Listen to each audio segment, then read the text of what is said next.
Hello, हा बोल. ही तू वायच राहिले 5-6 पाटे राहिले ना. जीव तू की पेरणीच दिवस आहे, जरा लेट झालं तर. नाही नाही, आलो आलो. हा आलो.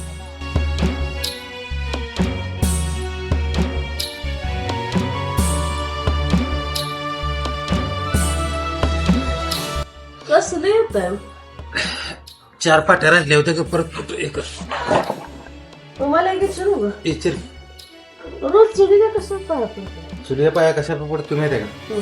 आम्ही लहान तेव्हा लय गरीब होते आमची. आमच्या रोजगारानं कामाला जायचे, पण काम असणारे आहे लय कटाळून जायचे. पण आमची तोंड एवढी एवढी बघून यायची तशी चुली फोडून कसं का असं ना आम्हाला करून घालायची. आणि ते आता कसं झालं माहिती आहे का? चुली पण राहिना त्या. आणि चुलीकडे बघितलं का मला माझ्या आईची वाटत होती.